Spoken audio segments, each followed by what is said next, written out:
let you go. The kids can't go to school. So wear your mask. Do you have a note? 'Cause you might go to jail if you don't. You better listen to us. We're not descended from fearful men.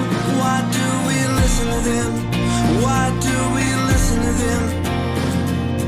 We're not descended from fearful men. Why do we listen to them? Why do we listen to them? It's time to wake up and see you're not free.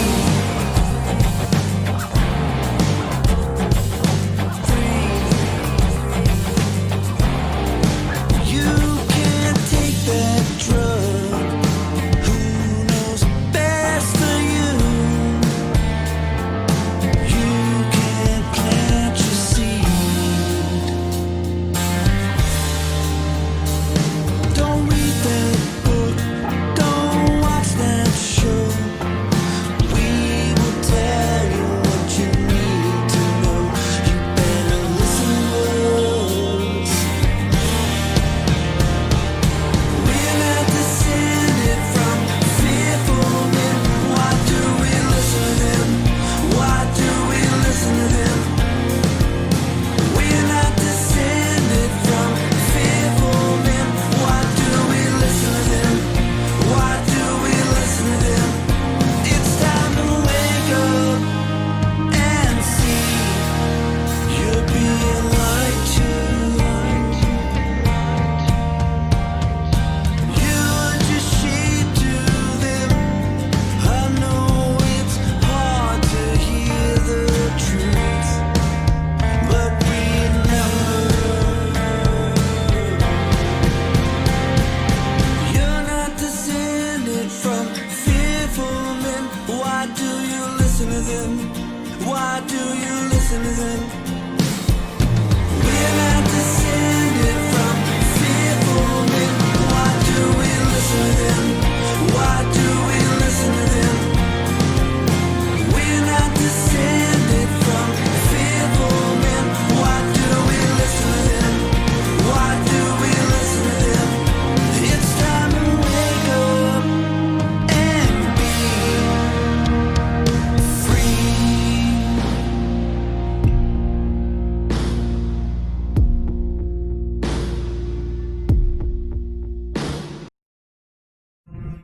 All right.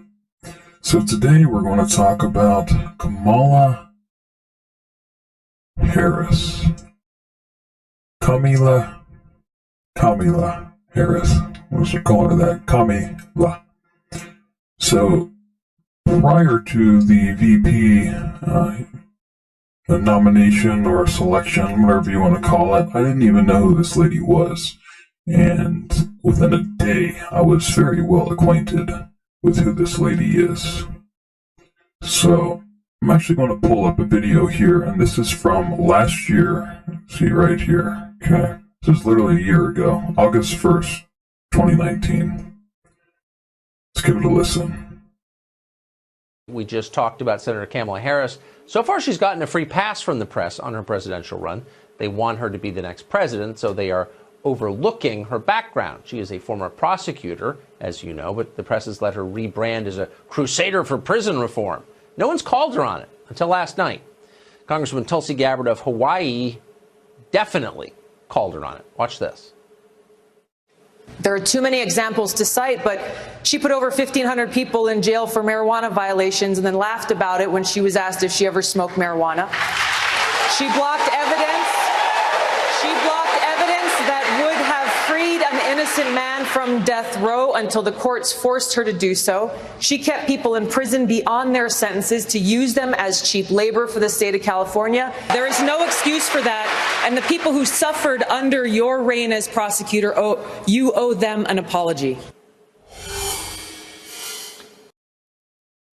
I just want to pause it for a second just to point out that, so Commiela is presumably picked because she's a quote-unquote black female. And, it's a historic thing to have a black female in the White House. Well, first off, if you do any digging into Commiela, you will see that she's not an African American. If anything, she's like an Indo-American, like an Asian American. So, beyond that, that farce that, she's a female black, nominee or whatever that's going into the White House, that whole idea, which is a farce, it's a lie. She's also a complete hypocrite because she was very draconian when it was her job to prosecute people. And something she strongly prosecuted people for was something that she participated in, which is marijuana. And there's a huge amount, and circulating around how many, black males that she had in prison for simple marijuana offenses. So this whole idea behind, racial equality and all that, she's a complete hypocrite. She does not care about black people, and she's not a black person. It was an electric moment, and it might be why Congresswoman Gabbard was the most Googled candidate since the debate last night. She joins us tonight. Congresswoman, thanks a lot for coming on. Thanks, Tucker. So I haven't heard anybody say what you said. Why are you the first person to say this? Hey, look, voters deserve to know the truth. The decision that the American people have before them is a critical one. The decision that Democrats have before them about who their nominee should be is a very important one. They deserve to know the truth about the candidates that are before them, and especially on this issue of criminal justice reform that's impacting so many people across this country because it is so broken and it is an unjust criminal justice system. Senator Kamala Harris was in a position to be able to make a difference in that when she was serving as Attorney General.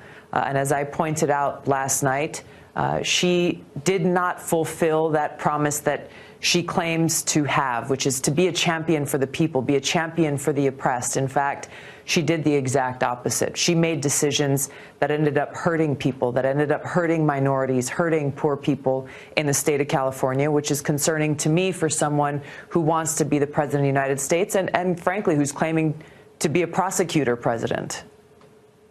So I think this is a really interesting debate. This topic deserves a real debate. You have a perspective. She's got a perspective. Let's hear them both. She would not engage with you. And that's what I found contemptible, but also fascinating. Rather than rebut what you said, she dismissed you, and her spokesman later dismissed you even more savagely as a Putin apologist. What do you make of that?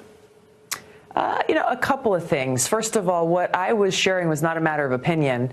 These are widely reported facts and reports about her tenure as Attorney General in California, her career as a prosecutor. And we're not talking about something that happened, 30 years ago or 50 years ago. These are things that she did in her last job, just before she was elected as U.S. Senator, and she should be held to account for them. She's claimed to be very proud of this record, so answer for it. The voters deserve to know. But you're right. She refused to answer the question. She refused to engage on the debate stage. And the responses from her and her campaign after the debate was basically to lob cheap smears and basically say that I'm a traitor or a foreign agent or a Trojan horse or whatever it was, and trying to feed those talking points to the media. So, this is concerning on many levels about how a Senator Harris would govern as president. That if there are something to point out there. So she was the Attorney General just prior to becoming a senator. So this is very recent. This isn't ancient history. This isn't like, they're turning a new leaf, that's all in the past. No, this is very recent, within the past few years. This lady has done these things, Commiela. And very clearly here you're seeing that she uses the radical left division tactics, which is, don't answer the question, try to throw a wrench in that and make it about something else, and then try to smear, whoever questions them. This is factory radical left politics to just smear, or change the subject when it's a serious subject and they don't want to answer it. They always do it. You'll see it, the time is mine. They were doing it in the congressional hearings. They do this on news all of the time. You have to develop a keen sense for it, and you can pick it out so easily after you do. Now, something we have to understand about not only Kamala, but also Joe Biden, is their platform is running on defunding the police, banning assault weapons, which, they're going to ban all weapons, all guns, anything you can use to defend yourself pretty much. And now that Commiela is involved, a prosecutorial presidency. So you're not going to have anyone to defend you. You're not going to be allowed to own anything to defend yourself. And you can be arrested and prosecuted. And the now vice presidential candidate is someone who ran on a platform of doing just that. So just connect the dots, guys. Come on. There are those who are critics of her or her record. For me, I'm a two-time veteran of Middle East deployments. I'm a soldier, currently still serving in the Army. I'm a sitting member of Congress, and she's smearing me in this way. Imagine what she would do to anyone else. As president. I think it's a fair point. That's a fair point. It's the first refuge of the contemptible, I think. What did you think of CNN's debate, the way they ran it? Were you satisfied with it? I think it had a little more decorum than we saw in the first debate. But, look, I wish there was a more fair and balanced approach in how every candidate would have the right amount of time to be able to address these important issues that we face. There are many of them. 60 seconds and 30 seconds are short periods of time to be able to dig into these issues. So this is where I'm looking forward to being able to continue to build the support for our campaign to make it to the qualifications for the next debates in September and October. Yeah, I mean, the one place you don't want to be in Washington is outside the status quo as you are. That's when you start getting it from all sides. Well, but you're obviously Tucker, this is a lot of the conversation around this and the things that we're talking about, again, really come down to valuing this role, this job of president, and that most responsibility of commander-in-chief, and appreciating the freedoms that we hold dear in this country. If I have the honor and privilege of serving as president, I can guarantee you that if there are critics to my record or people who disagree with my policies, I'm not going to label them as foreign agents or traitors. Having this vigorous debate is a part of who we are as a country. And it's something that we've got to appreciate and actually honor the voters and the people of this country in making sure that we're providing them with the truth and the information that they need to make the best decision possible. Amen. Tulsi Gabbard. All right, so let's see what more recent things are saying about her. I got Breitbart here saying, bombshell, San Francisco's top prosecutor, Kamala Harris, failed to prosecute sexual abuse claims brought against priests, despite victims' pleas, and received campaign donations from law firms defending San Francisco priests against abuse claim. It's contemptible. Let's see what we got here.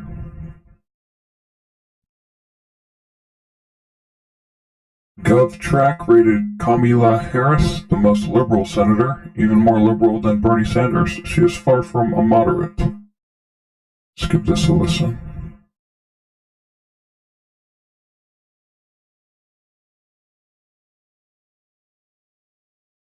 Good point. Thank you, Dana, for having me on the show. Well, first of all, we know that Joe Biden has been inching to the left. And now with this pick of Kamala Harris, we clearly see a complete socialist takeover of the Democrat Party. It's no longer our grandfather's Democrat Party in any way, because as Brett Baer mentioned earlier, GovTrack rated Kamala Harris as the most liberal senator in the Senate. I mean, even more so than Bernie Sanders. And you just got to look at her record to know that she has moved so far to the left when it comes to issues like socialized medicine, being a co-sponsor for the Green New Deal, and also opposing President Trump's tax cuts.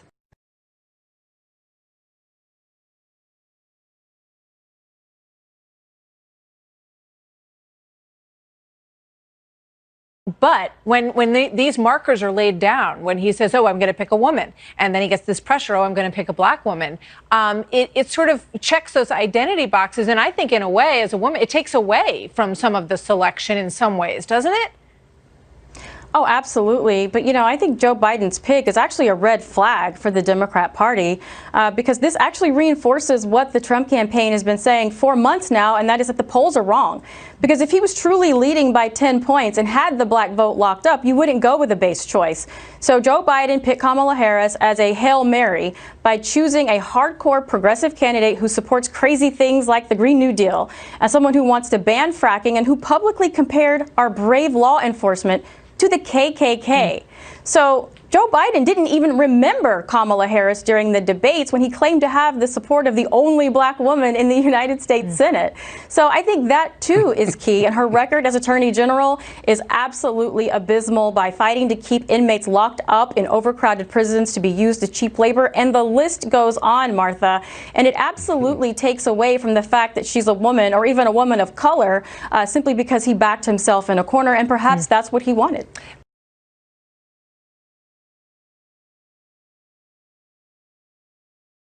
You heard that right. That's also circulating that she willingly kept people in prison or jail, knowing they were innocent simply because California needed the cheap labor at the time. Literally slavery.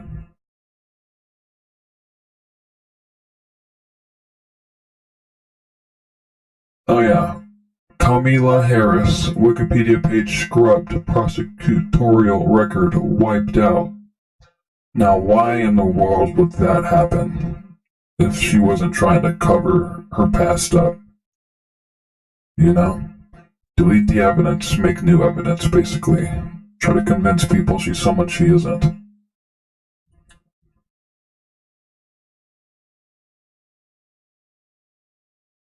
See.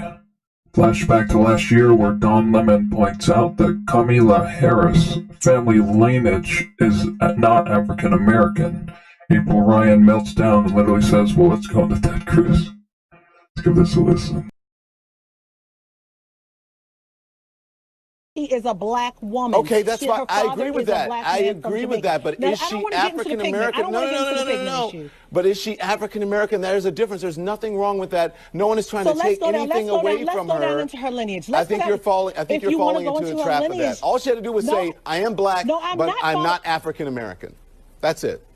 Don, I'm not falling in a trap. I'm not falling in. Let me finish. Hold on. I'm not falling into a trap by that. When she goes down her lineage, many Africans landed in Jamaica and all these other Caribbean islands. So she could indeed Jamaica's be not America. African American mixed with other races. But she is Jamaica's not America. But she is a black woman. She Jamaica was born did not here. Come out of Jim Crow. Okay, well I'm let's go into Ted Cruz. Ted Cruz was born in Canada. I'm not talking about Ted Cruz. This is not about Ted Cruz. You're changing the subject. But you know what? We cannot. It was hypocrisy. I'm not changing the subject. Yes, you are. She's a black woman. I don't know what you want. Cruz. Okay. Can I just say something here? I think there's All the bitching and moaning you expect to hear on CNN. But yeah, the point is, she's not African American. And she sure as hell doesn't care about African Americans because she had so many arrested and thrown in prison for doing the same thing she's done in the past and laughed about.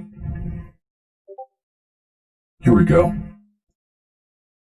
This is from J. Juan Shakur Jones. Being African American when it's politically convenient for you, Kamala Harris, is the epitome of racial exploitation. The sad part, though, just as sheep do, they'll vote for whatever they're manipulated into believing is best. I'll say this boldly. Hashtag not this Negro. This is from Dinesh D'Souza. Kamala Harris is descended from one of Jamaica's largest slave owners, Hamilton Brown. Her lineage is closer to the keepers of the slave plantation than it is to Harriet Tubman or Frederick Douglass. Let's give this a listen.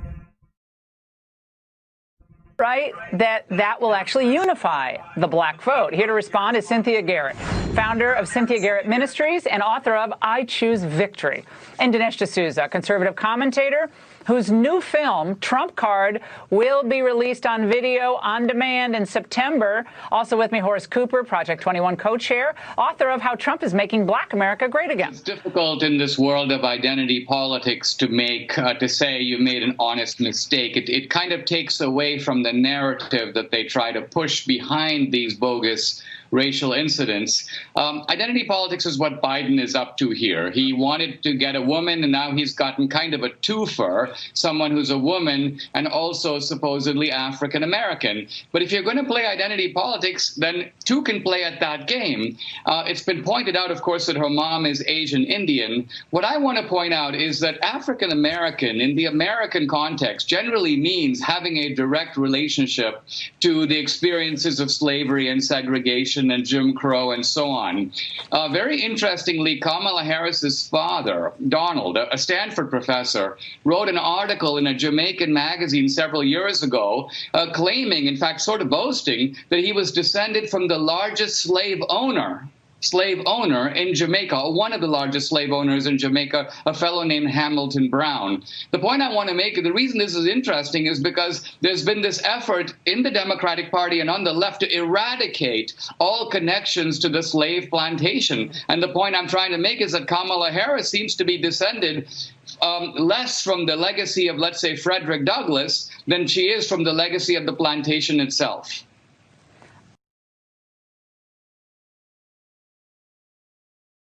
There you have it. Let's see what this one is. Oh, this one's great. This is from Yellow Vest Form Like Voltron. It says, we know Biden has no empathy for young people, so let's give Commiela a chance to give her thoughts on the younger generation. What else do we know about this population, 18 through 24? They are stupid. That is why we put them in dormitories. And they have a resident assistant. They make really bad decisions.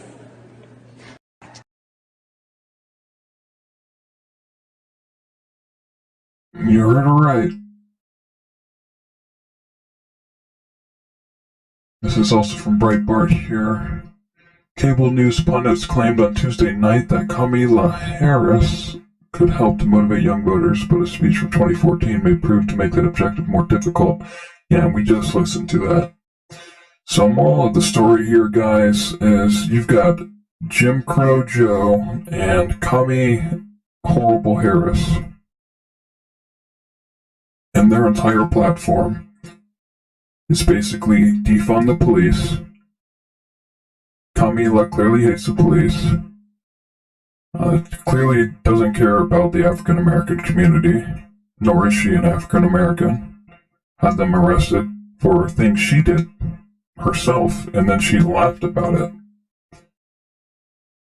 Ban guns. So to ban guns, open borders, increase taxes. I mean, there's so much more we could go into here, but I don't want to make this video too long, but that's pretty much what you have the option of voting for if you're going to vote Democrat this year.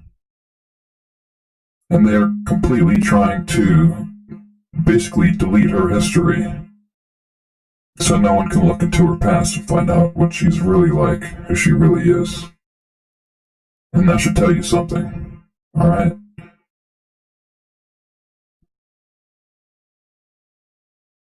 This is a radical left push for the presidency.